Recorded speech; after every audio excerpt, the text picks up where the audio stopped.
Hello আবেগী জনগণ, আশা করি সবাই ভালো আছেন। যে আমার ভিডিও দেখছেন তাকেও ধন্যবাদ, যে আমার ভিডিও দেখছেন না তাকেও ধন্যবাদ।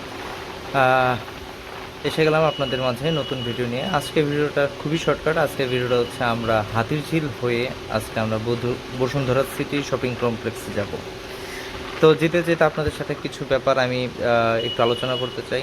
সেটা হচ্ছে হয়তোবা সবাই ফিল করেন, বা অনেকে হচ্ছে সেটা বলতে আমার মতন আমতা আমতা করেন। প্রথম প্রথম ভিডিও তো ভাই একটু আমতা আমতা লাগবেই। তো কথা হচ্ছে, আমরা যারা রাস্তায় রোডে বাজারে টাজারে গাড়ি টাড়ি চালাই, বাইক টাইক চালাই আর কি, দেখা যায় কি সবাই মনে হয় আমাদেরকে মনে মনে গালি দেয়। নাহলে সবাই হচ্ছে আপনার মনে মনে কেউ মানে অন্যান্য যে ভেহিকলসগুলো আছে, লাইক আপনার প্রাইভেট কার বলেন, সিএনজি বলেন, অটো রিক্সা বলেন, তারপর সবাই কেন জানি মনে হচ্ছে পাশ দিয়ে গেলে সবাই কেন জানি মনে মনে একটা গালি দেয় এরকম একটা ভাব নেয়, দেখতে পারে না এরকম। তো এইটার কারণটা কি সেটা আজও আমি কিন্তু খুঁজে পাই না, বা সেটা আমি বুঝতে পারি না। সবাই আমাদেরও তো উপরে তো মানে রাগান্বিত কী কারণে। হয়তোবা আমি কথাগুলো ভুল বলতেছি, কিন্তু আমি যেটা ফিল করেছি সেটাই আমি বলতেছি। হয়তোবা আমরা এরকম হতো না যে ছাপড়ি পোলাপানের মতন বাইক টাইক রাইড করে বা সেই আমরা হচ্ছে ভাই ফ্যামিলির মেম্বার মানুষ, অ্যাজ ইউজুয়াল দিন আনি দিন খাই, এই হচ্ছে কথা। তো হাতিরঝিল হয়ে যখন আমরা বসুন্ধরা সিটিতে যাচ্ছি, হাতিরঝিল হয়ে কারণ হচ্ছে ভাই বাড্ডা থেকে প্রায় সময় হচ্ছে এই হাতিরঝিলে রাতের বেলায় হোক বা দিনের বেলায় হোক একটু টুকটাক একটু চক্কর টক্কর মারি। তো বাইকারদেরকে নিয়ে সবারই সমস্যা। আপনার প্রাইভেট কার বলেন, যদি বলেন যে কি, হ্যাঁ বাইকারদের প্রবলেম। যদি বাস ড্রাইভারদেরকে জিজ্ঞাসা করে কী প্রবলেম করে, বাইকাররা প্রবলেম করে ডানে বামে বলে গাড়ি ঢুকা দেয়। তারপর হচ্ছে আপনার অটোরিকশারও ইদানিং শুরু করেছে। তো আমি এই কারণটা বা কী কারণে বলতেছি এটাই আমি আপনাদের সাথে প্রকাশ করার জন্য আমার যে দুঃখ, মনের যে ক্ষোভ, সেটা আমি আপনাদের মাঝে তুলে ধরতেছি।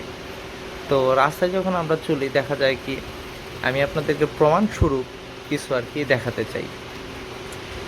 সেটা হচ্ছে কি, আমরা যখন রাস্তা দিয়ে যাই দেখবেন কি সিএনজি ঘেট করে চাপ মারা বসছে, হয় না? সিএনজি ঘেট করে চাপ মারা বসছে। আরে আজব, চাপ মারলি কেন ভাই? জিজ্ঞাসা করলে ভাই আমার তো রাস্তায় যাইতে হবে এই কারণে চাপ। ওর স্বীকার করতে চায় না, ঝগড়ার একটা মানে মুড নিয়ে থাকে অলওয়েজ। আছে কিছু কিছু পাঠাও ড্রাইভার আছে, বা হচ্ছে আপনার কিছু কিছু ছেলেপেলে আছে যাদের কারণে তারা হয়তো বা একটু বিরক্ত, কিন্তু আপনি তো এই বিরক্তটা সবার উপর প্রকাশ করতে পারেন না, তাই না? আমি যেরকম রোডে চলতেছি আপনিও রোডে চলতেছেন। তো রাস্তায় মূলত সবচেয়ে বিরক্ত কারণ হচ্ছে জ্যাম। জ্যাম জ্যাম একটা বিষয়, আর একটা ভাই সিগন্যাল একটা বিষয়। সিগন্যাল হইলে সেটা হচ্ছে ছেড়ে দিতেই পারে। এই যে এখন জ্যামে এখন আছে সিগন্যালে, আমরা হয়তো বা বাইকে ছিলাম, ভাবলাম যে বাচ্চাটার একটু ভিডিও করি, ভবিষ্যৎ প্রজন্ম আমাদের। সে হচ্ছে আপনার বসুন্ধরার এখানে কারণ বাজারে যে সিগন্যাল আছে, এই সিগন্যালে পরিবার সহ, ওইটা হচ্ছে ছেলের বাবা, বাচ্চাটার বাবা। সবারই স্বপ্ন এই শহর সবার, ঢাকা শহর সবার, সবাই আমরা এই শহরকে অনেক ভালোবাসি। ব্যস্ততম একটা শহর। এই যে দেখেন কত বড় একটা লাইন, সবাই অপেক্ষা করতেছে এটা সিগন্যাল ছেড়ে দিবে, সিগন্যালটা ছাড়লে হয়তো আমরা যেতে পারবো। কিন্তু আমি আপনাদেরকে যেই বিষয়টা নিয়ে আমি আপনাদেরকে মানে ভিডিওটা করতেছি সেই বিষয়টাই বলি। সেটা হচ্ছে আপনি যখন জ্যামটা ক্রস করতে যাবেন, এই যে দেখেন রাস্তার মাঝখানে যে রিক্সাগুলো দাঁড়ায় আছে, এই যে এত বড়, এই যে দেখেন গর্ত, ট্রাফিক পুলিশ যারা আছে ওনারা কি এইগুলো দেখেন? এই যে দেখেন রিক্সাটা কোন জায়গাতে ডাবল করে যাচ্ছে, কিন্তু কিন্তু কেউ এদেরকে কিছু বলতে চান আপনি এখানে খারাপ। রিক্সার কিন্তু এই জায়গায় রুট না, রিক্সার রুট কিন্তু আর ওই পাশে গাছ ভেঙে আছে। সিটি কর্পোরেশন ঝড় হয়েছে গত 2 দিন, এখনও কিন্তু এগুলা পরিষ্কার করা হয়নি। জ্যামের মূল কারণ হচ্ছে এগুলা, অ্যাক্সিডেন্টের মূল কারণই হচ্ছে কিন্তু এগুলো।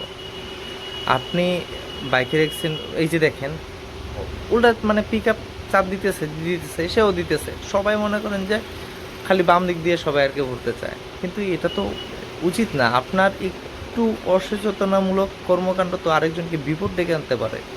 বা আপনার কারণে যখন আপনি রাস্তায় চলাচল করতেছেন আপনার কারণে আরেকজন ডিস্টার্ব ফিল করতেছে কিনা সেটা আপনার মাথায় রাখতে হবে, সেটা আপনার সবসময় করতে হবে। আপনি যেই হন না কেন, রাস্তায় চলাচল করতেছেন, এটা সরকারি রাস্তা ভাই, ঠিক আছে সরকারি রাস্তা, আপনি তার মানে এই না যে আপনি যা ইচ্ছা তা করবেন। অধিকার আপনার যতটুকু আছে আমারও অধিকার ততটুকু। এই যে দেখেন সিনজিটা এখন কী কাজটা করলো, তার ডানে কিন্তু পুরোটা জায়গা খালি ছিল, তারপরও সে কী করলো, আবার বাইকটাকে চাপ দিল। তো এইগুলো কিন্তু ঠিক না। এখন যদি মনে করেন যে নাইমে কতক্ষণ ঘষা মাজা দেওয়া যেত, তাহলে হয়তো বা ভালো লাগতো, কিন্তু কত তর্ক করবেন, কত চিকলা পাকলা করবেন, এই সব চিকলা পাকলা করে নিজেরই লস, নিজের এনার্জি লস। এই রোডে এই আমার কাছে মনে হয় ঢাকা শহরের ভিতর সবচেয়ে বেস্ট, মানে যদি কোনো সিগন্যাল 20 ঘন্টা আটকে থাকে সেটা হচ্ছে কারওয়ান বাজারের সিগন্যাল। কারওয়ান বাজারের সিগন্যাল অনেক ডিলে হয়। এই সিগন্যালের মূলত কারণটা হচ্ছে, এই সিগন্যালটা সামনে আপনাদেরকে দেখাচ্ছি, অবাধে গাড়ি পার্কিং করা। এই যে দেখেন সামনে কিন্তু পুরাটা ফাঁকা, কিন্তু ওই যে বাম পাশের গাড়িগুলো আপনার পার্কিং করে রাখছে, জমিদারি একটা ভাব, জমিদারি ভাবে। এদের কারণে কিন্তু মূলত জ্যামটা লাগে। কিন্তু ট্রাফিক পুলিশের সাথে আপনি যদি একটু 19-20 হয়, বাইকারদের দোষ, এবার টোটালি বাইকারদের দোষ। এই যে দেখেন গাড়িটা কিন্তু পার্কিং করছে কোন জায়গায়, কোন জায়গাটায় পার্কিং করছে, তার কি পার্কিং করার জায়গা এটা? সে আরও সাইড করতে পারতো, আরও সাইড করে সে যদি আরও সাইড করতো, অনেক স্মুথভাবে আমরা সামনে যেতে পারতাম, রাস্তাটা আরও ক্লিয়ার হতো। বাম পাশে যে গাড়িটা আছে সে এখানে পার্কিং করে রাখছে। আমার হাতের ডানে কিন্তু বসুন্ধরা শপিং কমপ্লেক্স, বাংলাদেশের সবচেয়ে পপুলার যদি কোনো হয়ে থাকে, শপিং মল হয়ে থাকে, তার ভিতরে একটা কিন্তু বসুন্ধরা সিটি শপিং কমপ্লেক্স। এখানে কিন্তু হিউজ ট্রাফিক থাকবে, স্বাভাবিক ব্যাপার। কিন্তু আপনার তো এটা খেয়াল রাখতে হবে যে আপনার কারণে আরেকজন কারো অসুবিধা হচ্ছে কিনা। এই রোডটা কিন্তু অনেক বড়, কিন্তু এই রোডটা দখল হয়ে থাকে হচ্ছে এই যে দেখেন কাভার ভ্যান, রিক্সা, রাস্তার প্রায় দেখছেন বাম পাশে কতটুকু জায়গা জুড়ে রাস্তাটা দখল করে আছে, কেউ কিচ্ছু বলতে পারবে না। আপনি নিজে থেকে একটু 19-20 করেন, আপনারা মনে করেন যে ট্রাফিক পুলিশ তুই খারাপ, আপনি খারাপ, তুমি খারাপ, যা ব্যবহার তারা করবে। তো ভাই, মোটর সাইকেল কিন্তু রাস্তায় পেইনের কারণ না, পেইনের কারণ কিন্তু কিছু কিছু আপনাদের কারণে, যারা সিএনজি ড্রাইভার আছে, তারপর এই যে প্রাইভেট কার, বর্তমানে সবচেয়ে ডিস্টার্ব করতেছে আমার কাছে মনে হয় সিএনজি ড্রাইভার থেকে বেশি হচ্ছে প্রাইভেট কার। ব্যক্তি মানে নিজের মতন সব কিছু মনে করছে, নিজের রাস্তাটারও মনে করেন যে নিজস্ব সম্পত্তি মনে করেন এক সময়, এইভাবে পার্কিংগুলো। তো আমার কাছে মনে হয় বাংলাদেশের ট্রাফিক যদি চেষ্টা করে বা যদি চায়, বাংলাদেশে কখনো জ্যাম থাকবে না। দ্বিতীয়ত একটা সিগন্যাল সর্বোচ্চ গেলে 2 থেকে 3 মিনিট থাকবে, বুঝতে পেরেছেন? তো সবাই মোটর সাইকেলকে, বাইকারদেরকে দোষ দেবে না। তো অনেক কথা হলো, আমরা এসে পড়েছি। Thank you very much. আমাদের চ্যানেলটা সাবস্ক্রাইব করে রাখবেন। Thank you very much. ভালো লাগলে ভিডিওটা শেয়ার করবেন।